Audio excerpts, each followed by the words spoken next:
Okay. 1 2 1 2 test. Why am I all of a sudden nervous? And you're making me nervous in 10. Okay, cool. Let's go for it. Yes. Hi everyone. You are welcome to season 6? Yo, angisazi. But anyway, you're welcome to a new season of Employment Wednesdays. I'm so excited. I've been gone for quite some time. I'm sure you guys have been wondering. Oh, PUCs. I've been trying to cook for you guys. So stay with me. So today we're seated with a guest, Thokozani Mbonani, a qualified project manager, and so many other things. I don't want to read his bio. I want him to tell us about himself briefly, and then we're going to go into it. If you're new here, you're welcome to like, subscribe, share, and comment. Hi, Thokozani. Hi, Yvonne. How are you? Well, thanks. Okay. And yourself? I'm good. I'm so excited to have you here. Tell us briefly about yourself, what you studied, and what you're currently doing. So, as you've said, my name is Thokozane. I come from a small town in Wochis. Okay, where is Wochis? Is it in Mpumalanga? Yes, 100%. Yeah. It's a small town just before Witbank. Do you know Okay, Witbank? yes, I'm familiar with Witbank, Emalaheni, and Emalaheni. Ausfeld and stuff. Yeah. Okay. Yeah. So it's a small township, Paula. So that's where I grew up, and yeah. And currently I work in Ochis as well. Okay. Yeah. And what did you study? I studied two things. Okay. Okay. One was a dropout study, and then the project management. Okay. The first one was sound engineering. That was around 2013. Okay. Yeah, 2014 and 2015 I dropped out. Okay, I'm sure you're going to tell us why. So let's go into our icebreakers before I start asking for tea. So we're going to start off with this or that. Yeah? So basically you pick a box. Right. A degree or experience? Experience. Okay. Early mornings or late nights? Quite tricky. Okay. Is it a bit of both? A bit of both. Let me put it like that. Okay. Yeah. And then public speaking or writing? Both. But no, you have to pick a box. You have to pick. Okay, cool. All right. So it's writing. Okay. Yes. And then promotion or pay increase? Promotion. Like I thought about it as well. Like might as well get promoted because you are gonna get an increase anyway. Yes. Okay. Yeah. And then just complete this sentence name. Young people deserve. Young people deserve. They deserve better in life. They deserve. Can I go further to it? Yes, you can. Doesn't have to be one word. What do you think we deserve as young people? Yeah. Okay. Cool. Young people deserve freedom. Yes, because we somehow say we have freedom, but not quite. We're not fully liberated, ne? Not fully liberated because there's a lot of people who have studied and all that, but it seems as though things are not going well, and a lot of people now are like abandoning education and all that. Okay.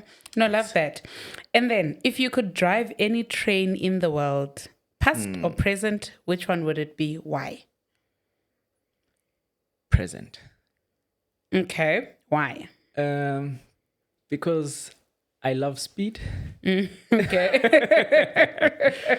So, the past trains are very slow and all that. Oh, okay. So we have fast trains now. Okay. No, I love that. How trains so. Yes, I would love that actually. Okay. And then if your career journey had a movie title, what would it be? If it had? A movie title. So if it was a movie, what would you title it? Interesting.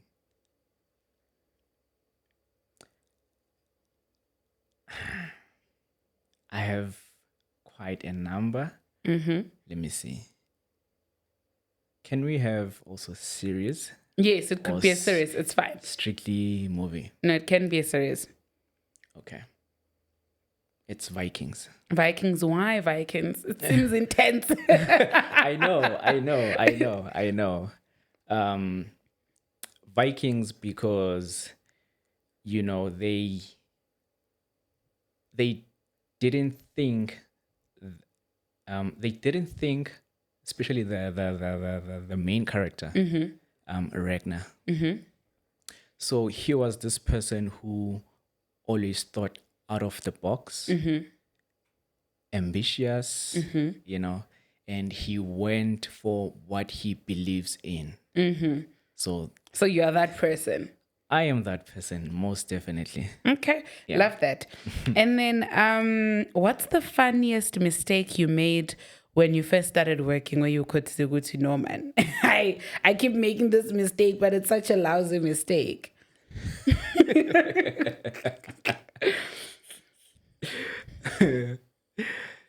I would say it's public speaking. Um, I I'd say it's not a mistake per se, but I do make mistakes there. In a way that I would take things lightly and not prepare, and then I would find myself shaking, having the shaky voice and all that. Yeah. So this is basically, where- let's always prepare. Yes, but otherwise, in terms of my day-to-day job, I don't think You don't make mistakes now, but when you started, I'm sure there were mistakes. Even your boss is like, my brother. I don't remember. I don't think so. With my job, so I'm a train assistant. Okay. Yeah, I'm a train assistant. So with my job, it's a bit straightforward. Okay. It's a bit straightforward. So there isn't much of where you have to always come up with something or think on your toes and all that. Okay. Yes. Okay. So yeah. No, I hear that. Okay, so now we're going to go into the much more serious stuff, right? So when you were a child, what did you want to be and what was your inspiration?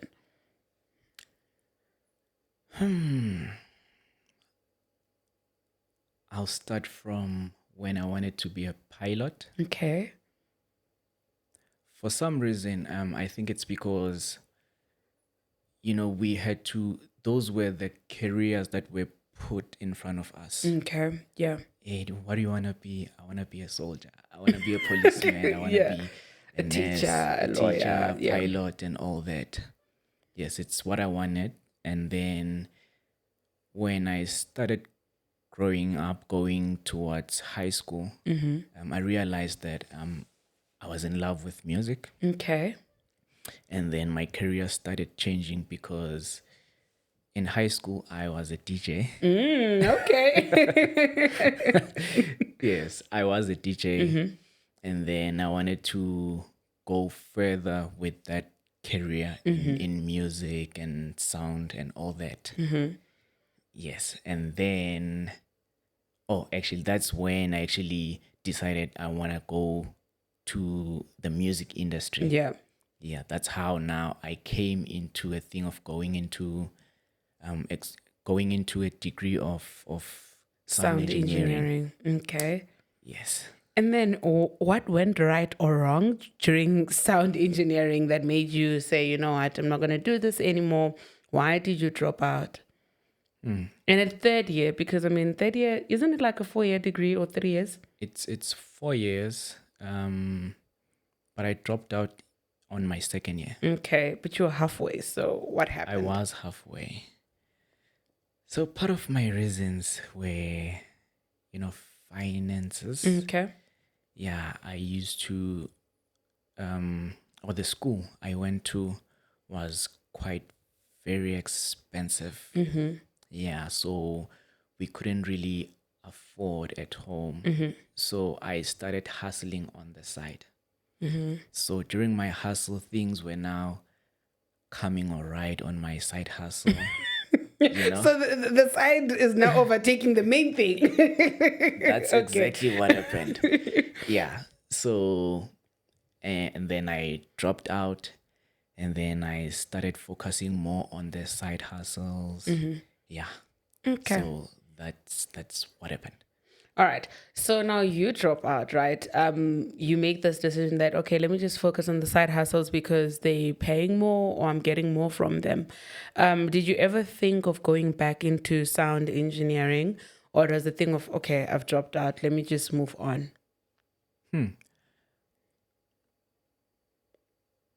I I don't know. I started outgrowing. Kanjani sidinga music industry ibe. What if you are the person that's gonna take us higher than Amapiano? I don't know, man. I think I was more in love with DJing more than anything else. Okay. And you know, and when it comes to DJing, you know, it doesn't pay and all that. You need to rebrand yourself into doing other things so that they can recognize you as DJ Ntonton. And whereas on the other hand, myself, I just wanted to DJ. So I outgrew the industry, not music itself, Okay. because I still love music.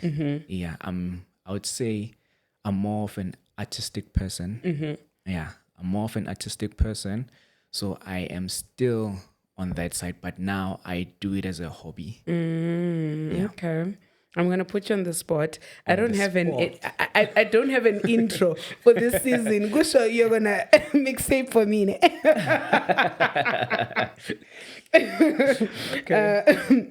Like okay on the camera. So when we don't have an intro, guys, just Yeah. DM Togozan and ask him about the intro. We'll try. Okay. We'll try. So now, then you start working for the current company that you work in, and at some point you were unemployed.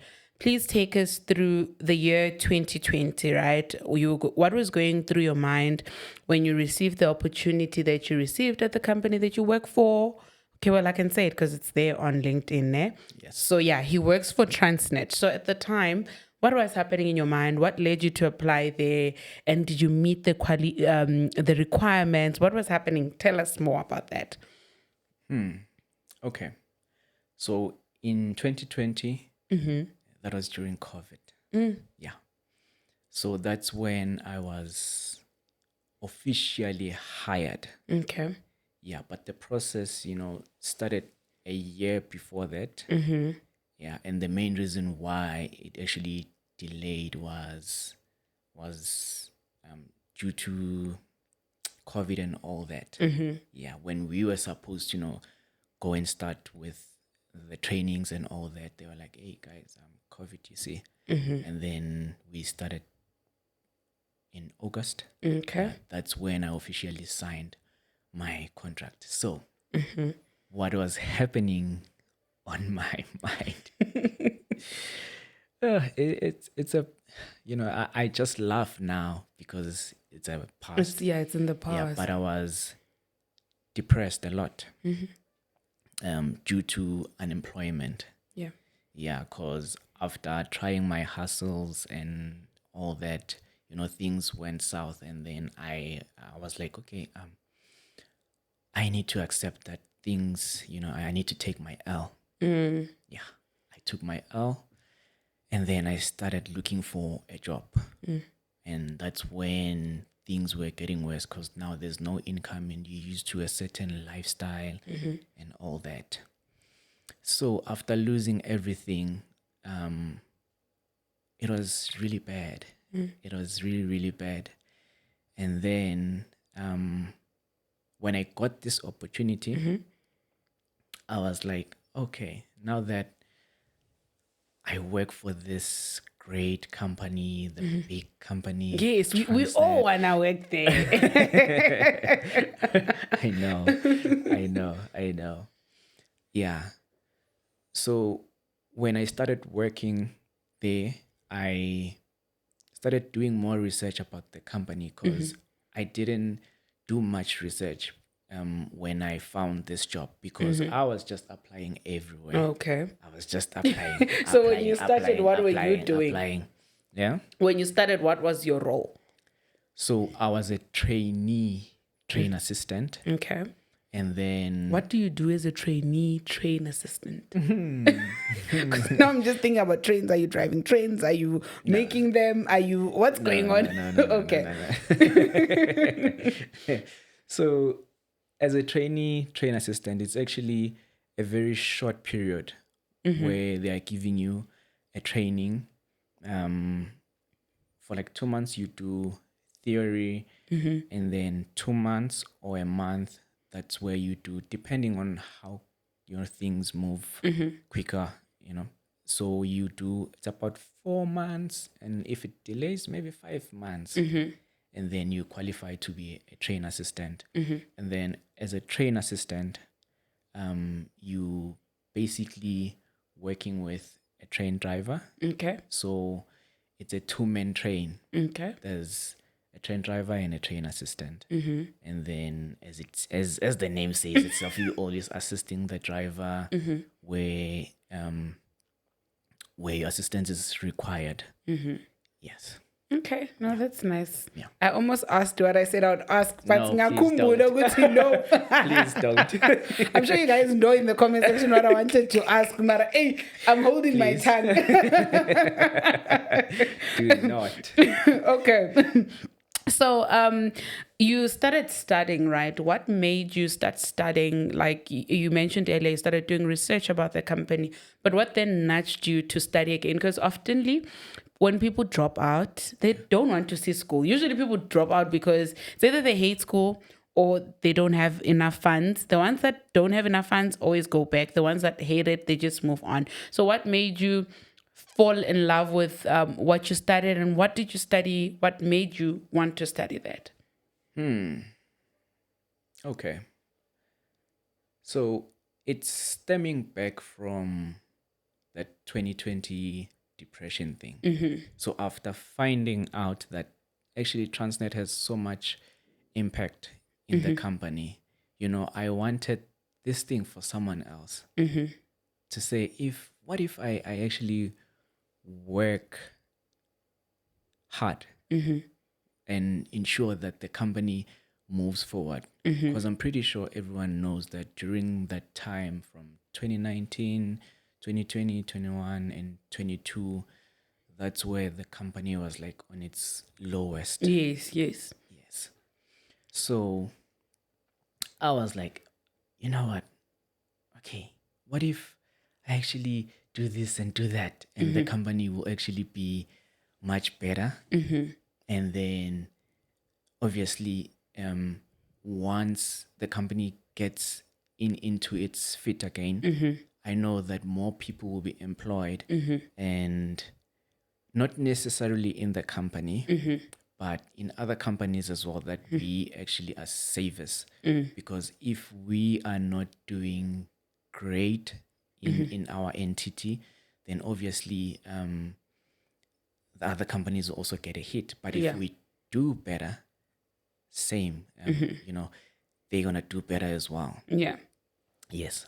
So that's when I was like, hey, okay, let me do this and do that. I started identifying inefficiencies. Okay. And I came with ideas on how we could do better. And then, but you are just a train assistant, so you do not have much power to implement something whatever. to back you up. Yes. Yeah. So I went to my boss, my ops manager, and then I told him I want to do this thing. And then he was like, oh, okay, I see. There's actually a department that deals with what you want to do. And then I asked for an exposure in that department. Okay. And then they were like, no, you can't. Oh my God. I was getting excited. I'm like, yeah, you put your foot forward. And they said yes and all of that. Okay. They say no. No, you can't. You can't get a second man without any qualification to actually do that job. And then that's when I did my research. Went to Google and find out, okay, if I want to do this, what type of a degree can I do? Yeah. So that's how I actually ended up in project management. So I wanted to do industrial engineering, Okay. but because a lot of the institutions, they don't do distance learning. Yeah, so I opted for project management. Okay. Yeah, and then I was like, okay, I'm gonna do project management and then also do your Lean Six Sigma, and then combining those together, then I can do what I wanted to do. Okay. So the thing of inspiration, getting into this degree thing, it was never a thing of now I want to study this. I wanted to go into that department. Yes. It's so interesting to hear that you were told no and given reasons, and you went and ensured that you meet the criteria. Because another person would have said, but I'm qualified, and then went to chill at home. But you actually put in the work and said, you know what? Let me go do my research, and then I want to qualify. Yes. And then you studied project management. Yeah. And then after that, did you go back to the department and say, hi, guys, my things are in order now? I did. Okay. Actually, while I was still doing the degree, I was telling them, this is the second year. You were giving them feedback, like, hey. Yeah, this is the second year now. This is the third year. And then right after getting my degree, I went back to them and I said, hey, I'm done. So can I now get the secondment, get the exposure? And then they, accepted me. Wow. With warm hands. And how long did that take you, the studying? It took me 3 years. It took me 3 years. I just finished it in what do you call? Record time? Record time. Were you with UNISA? I was with Menkosa. Oh, Menkosa, okay. Yeah. I was this close to getting a cum laude. That's what I wanted. Oh, but okay. I missed it by 1%. So yeah, okay. Like, but you still did well. You still did well. Yes, and just to add on to that, that's when I actually realized that there's no dumb person.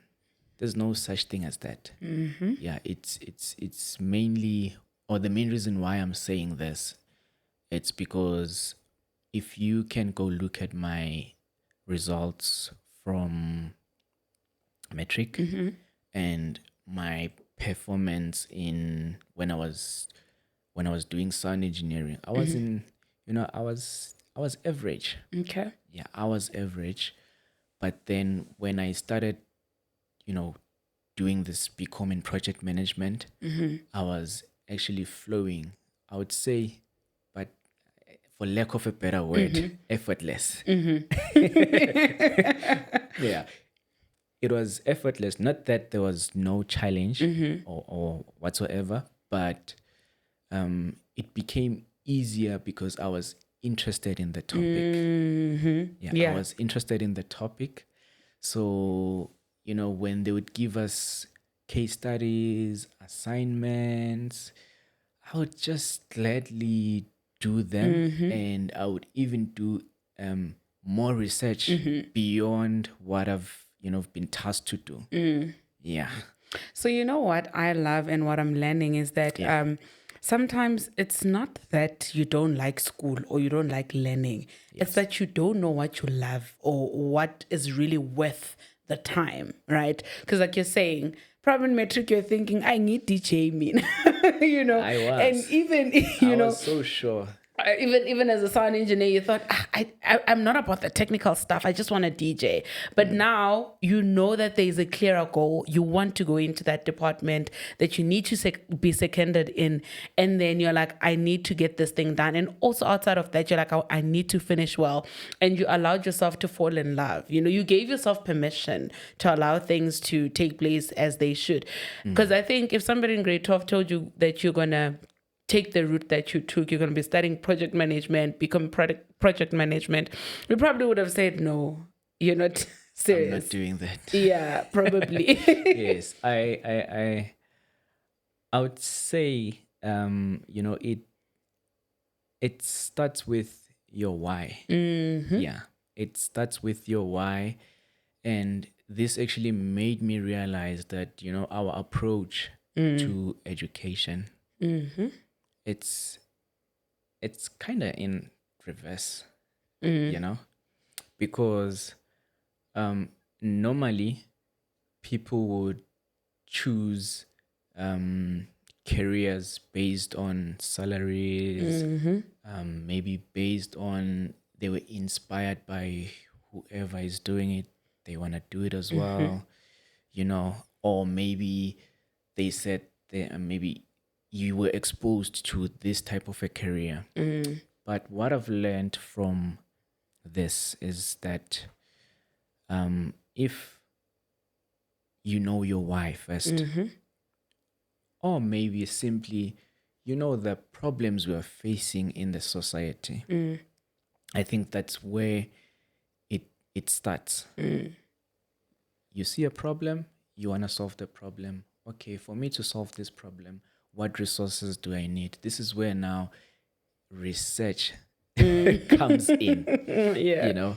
This is where research comes in. You do your research, you see, okay, in order for me to solve this problem, I would need 1, 2, 3, 4, 5. And same goes with education. This is where education comes in to equip yourself, and then so that you can come back and solve the problem. So this is where, or this is how I approached this. I love it so much, Shame, because I feel like I wouldn't have, if they say no, I was going to move on to next, apply elsewhere. But I love how persistent you were to say, this is what I want to do, and I'm going to make sure I do whatever it takes to get it. And I think that's an important quality to have, not to be deterred by a no. And this also shows you that sometimes no's are not a bad answer. It's just a form of redirecting you or sort of giving you guidance on where to go or how to go about it. And then how has your qualification changed the way you view workplace challenges? Okay. I would say it didn't really start with the qualification, because I was that before I went for the qualification. So I was not just a train assistant. Yeah, I was not just any ordinary employee. So I've always been curious with, how do I solve these problems? How do I approach this? How do I carry myself and all that? So with the qualification, I would say it was an add-on in terms of information. Okay. Now, knowing exactly how a business runs, knowing exactly how, how to solve conflicts and all that, and also how to run projects, how to, initiate projects, So I would say it actually, it was an add-on of what I was, because the mindset was already up there. So you just needed to formalize it with that degree. I needed to formalize it with the degree. And then which module or subject that you learned through your qualification that transformed your thinking the most, where like you saw that it, like, if I had not done that module, I wouldn't have been thinking a certain way? Love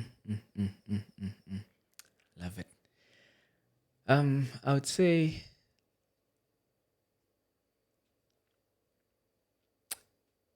I were to choose one, Or even two. quality management. Okay. And why is that? Why quality management? Quality management. So, with quality management, there's two things that are happening there. Mm-hmm. So, there's one where we do quality assurance, Okay. and then there's one where we do quality control. Okay. So, the first one is, in simple terms, quality assurance. When you start a project or when you start any process or whatever, yeah? With the assurance, this is where you ensure the quality of the thing you're doing, that you ensure that it's of the high standard as expected. Okay. Whereas with quality control, this is more like the last resort problem solving. Okay. Yeah. So in terms of in my workplace, when we do quality assurance, we ensure, it's our job in operations, it's safety critical. So when we ensure of the quality assurance, on a daily basis, making sure that projects run smoothly and safely so, rather than waiting for the quality control, which would be the last resort as to, okay, now what do we do? Now we have to implement. So when it gets to quality control, it becomes more costly. I see. Yeah. Whereas it's cheaper to do your quality assurance. So Okay. I would say quality management is what has actually changed my mindset a lot. Also, I love how you differentiated between quality assurance and quality control, because we love damage control. Like, often the people do Yes. damage control, but Yes. I think it's very important that you always do quality assurance, so that you don't have to be doing damage control. Or just make sure that your quality management is on point. Then you know that you won't have to cry. 100%. Okay. Yeah. And then what do you think is one of the biggest mistakes that our peers or colleagues or employees make during their career growth? They relax. You gotta stand in business. You can't relax. I love that. I love the way you said it. So relaxed. Yes. Yes. They do relax too, especially with people who are who are getting paid well. They think, oh, okay, You've arrived. I've arrived. Yeah.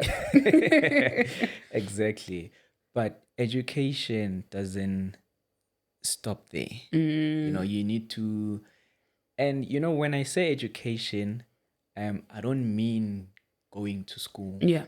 And but you keep yourself up to date. Nowadays the new in thing is we all about AI, data analysis, data science, and all that. And if you can't keep up with what's happening right now, you might be in trouble tomorrow. Yeah. Because jobs are changing. Like, for example, in my space, in the business improvement space. So normally, data was analyzed manually with your Excels and all that. But today, we have AIs integrated into Excels and all that. So the times are changing, and if you can't keep up with that, you might lose your job tomorrow, but you won't be replaced by AI. You'll be replaced by another person who knows using better. AI. Yes, I got you. Yes, 100%. No, I love that. I think that's a very important thing to say. Don't relax. Keep up with the times. Don't be stuck up in the olden ways. So you were working and studying, right? What are some of the challenges you faced when you're working and studies, and what tips would you give to a person who's working and studying at this point? Okay, let's start with the challenges. The challenges are the obvious one, time. Okay. Yeah, it's different from someone who's on the desk, focusing at school every day, whereas you have a life, you have work, you have school. So I would say that's the biggest challenge is time. So you would have to compromise a lot of things. I have compromised, a lot of outgoings and all that. So I've been doing school all the time. School, work, school, work, school, work. And then maybe sometimes if I'm on leave or, December holidays, that's when I would relax because there isn't school and work isn't that much of a problem. And then the tips, you gotta do what you love. you gotta study what you love, and I would say if you pursue the why first, then it would be easy for you, to do school because now it becomes somewhat effortless because you love it. And remember, when you do what you love, you're gonna do that every day. Sometimes you'd find yourself even going beyond school and trying to do projects yourself to see exactly how does this thing work. Does this thing work? Let me apply this thing here. So that's what I've been doing, and I think they need to fall in love with what they do. Okay, fall in love and everything else falls into place. And I fall think into the place, biggest one that I'm noticing is you speak a lot on time management. It's a big one. So you need to manage your time wisely because then something ends up suffering. And then also I think it's very important to emphasize that unfortunately when you're chasing your dreams, you will have to give up something. It comes at a cost, whether it's time with friends, it's time with family, or you then start prioritizing. You start prioritizing. You then have to decide what comes first. If you are going out 4 times every month, you have to start going out once or once every third month. Or if you're a person who was spending a lot of time outside, then you need to sort of bring your things together, like maybe study with a friend and then you're spending quality time with them while you're studying or whatever the case may be. Yes. And then how do you add value? I think you answered this, but I'm still going to ask it for clarity. How do you add value when you are in an entry-level role? How do you add value? Yeah. Okay. First of all, you need to do your job well. Yeah, because I've been speaking more about, finding maybe problems to solve. But first things first, you need to make sure that you do your role excellently. Yeah. And, you got to work hard. I love that so much because before you solve other people's problems, start at home. Because you can't identify issues when you can't do your own job well. Actually, that's a very good thing to learn. Because sometimes you can't do your job well, but you are busy doing other people's work and it's problematic. You have built a strong, you believe in LinkedIn, you're pro LinkedIn, are you? I am. You're pro LinkedIn, right? LinkedIn. Why do you think young professionals should care about personal branding? And why must I be on LinkedIn? I mean, I already have a job. Why must I be on LinkedIn?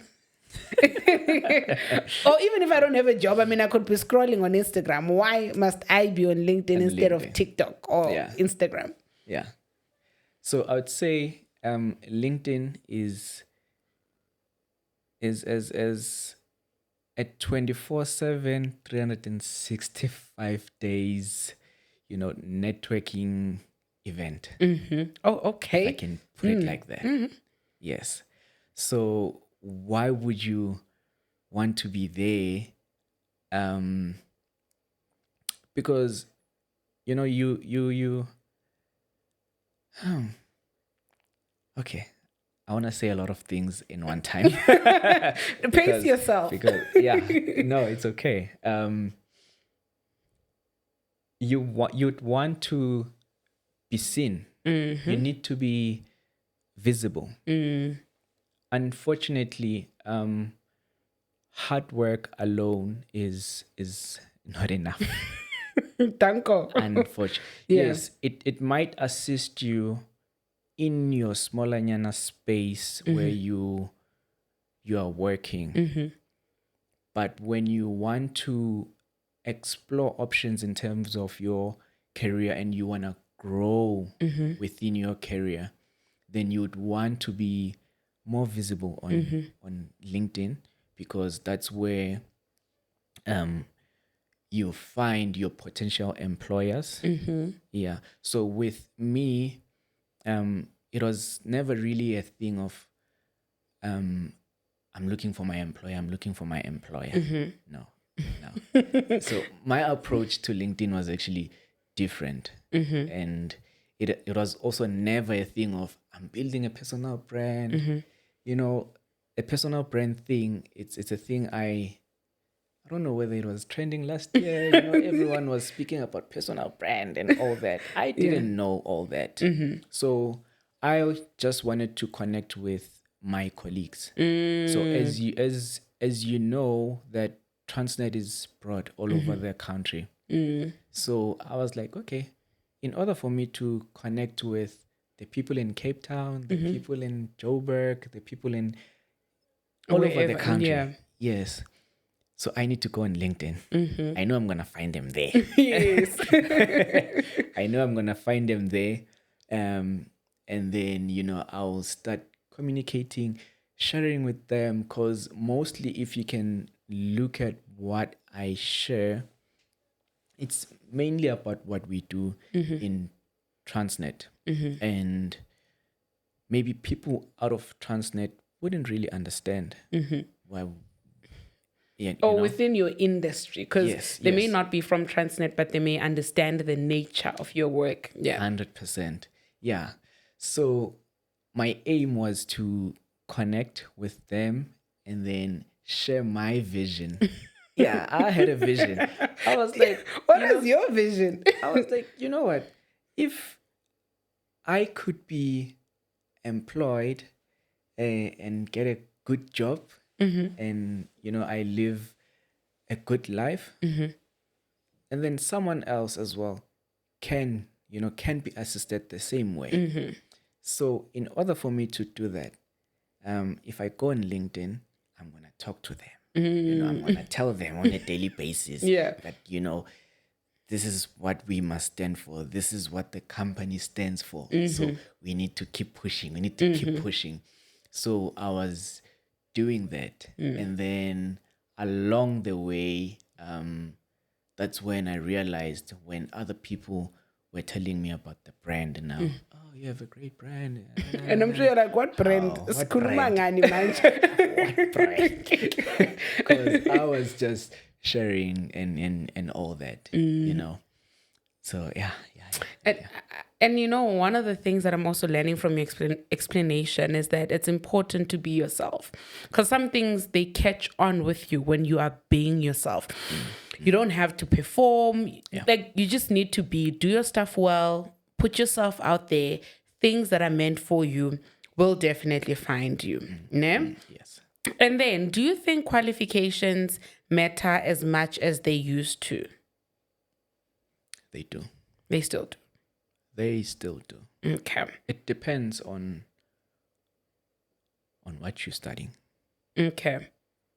but all qualifications matter.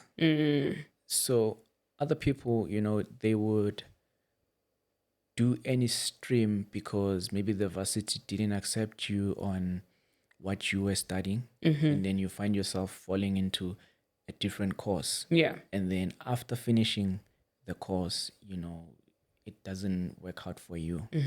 Whereas if maybe you knew exactly how you're going to use the qualification and where you're going to use the qualification, then it will assist you in many ways. It's just that, as I've said before, that it's the approach of how people approach education that, derail people. But otherwise, qualifications still matter. Okay, love that. And then, can hard work alone guarantee success? No.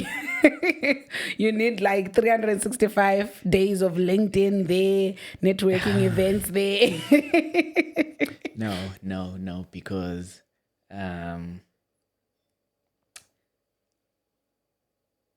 okay, can you repeat the question again? So do you think success alone do you think hard work alone guarantees success?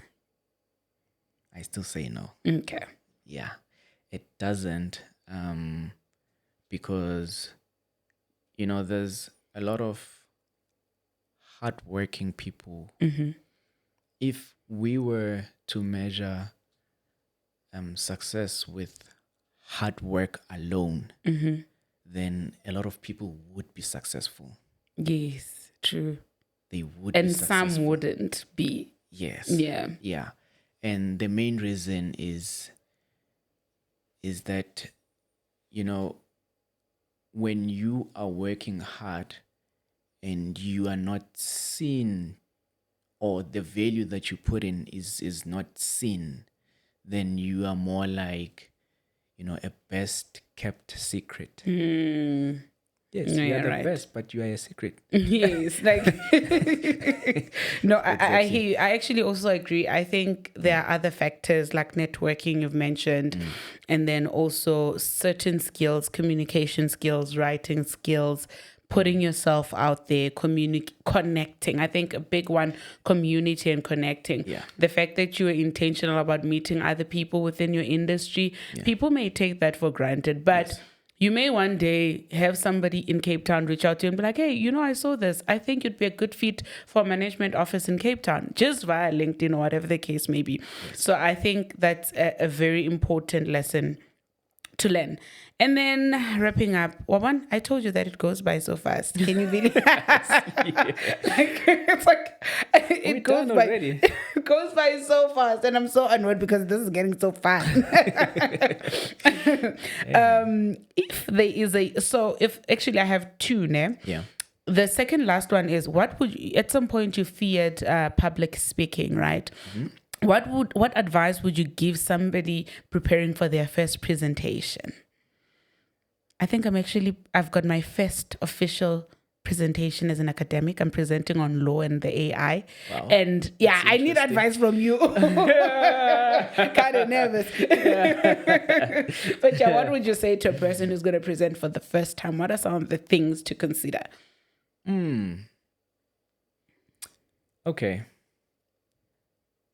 Just know that when you are doing something for the first time, it's gonna be embarrassing. And embarrassment, I don't know if you know that quote that says embarrassment is the cost of entry. Yes. I've seen that quote. Yeah. That's the cost of entry. And everyone has to start somewhere. You have to do it with your heart on your throat. You have to do it with your hands sweating. You have to do it shaking. You have to do it. There's no other way that you can be better at public speaking if you don't practice. So I keep practicing every day, I guess. So whenever I get an invitation, sometimes I'd want to decline because I'm scared. Yeah. But then on the other hand, there's this thing that says, no, do it, do it, do it, do it, do it, do it. So now I would say I'm much, much better. I don't, you know, get sweaty hands. My voice doesn't shake anymore. Yeah, it does shake for the first 2 minutes. Yeah. But eventually you get the hang of it. You get the hang of it. And this is because I'm still a I'm still learning. Yeah. But I know that with time I'll be much better. Yeah. I love that. So basically, the cost of entry is embarrassment. Yeah. It's okay to do it afraid, do it anxious, whatever, but you just got to do it. There's no other way. You just got to do it.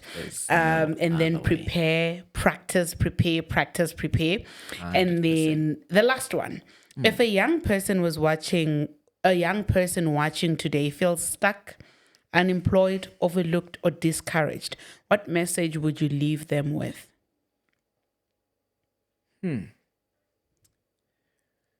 So if you don't know what to pursue, you must pursue yourself. So you must pursue the most healed version of yourself. You must pursue God or whatever the higher force you believe in. You must, you need to keep trying. You need to keep trying. And as depressing as it may be, you just need to ensure that you do whatever it takes, man, because that's what I've been doing. I did whatever it took. Whatever it took, I just went out there. So it's exactly what happened when, the hustle wasn't going so well. I was like, okay, it's not so good. So I'm going to cut my losses and then find another way. I had to find a job. I had to humble myself because I was that one person. My ambitions, didn't allow me to go look for a job because I was so sure that I would never work. I would never be an employee because of my ambitions. So you have to humble yourself. If it means that you start very, very small, then that's what you need to do. Because a lot of people, as hard as it may be, some people would tell you that there are certain jobs they would never do. And this is where now you have to make that sacrifice and humble yourself, as I did. Oh, thank you so much. I feel like you're so calm to speak to, and you sound like a teacher. Really? Yes. Like, teachers take you through things in such a calm manner. Like, even when you're explaining the whole thing of saying you just have to keep showing up, the entry is embarrassment. I'm like, this feels like a hug from heaven. I think, in fact, Sendeli text the day of my presentation, like, hey, can you send me a voice note to remind me again? But this was so amazing. Thank you so much, Thokozani, for honoring my invite. I truly appreciate it, and I feel so inspired. And I hope to everybody at home, you are inspired, and I hope you learned something. And make sure that you start that LinkedIn profile. You've been procrastinating creator. Just put your name there, put a decent photo, start posting your thoughts professionally. And you never know who's going to read and take interest. Don't forget to like, subscribe, share, and comment. Happy Employment Wednesdays. If you want to see these videos on Tuesdays and not Wednesdays, remember to subscribe to memberships. Cheers, guys.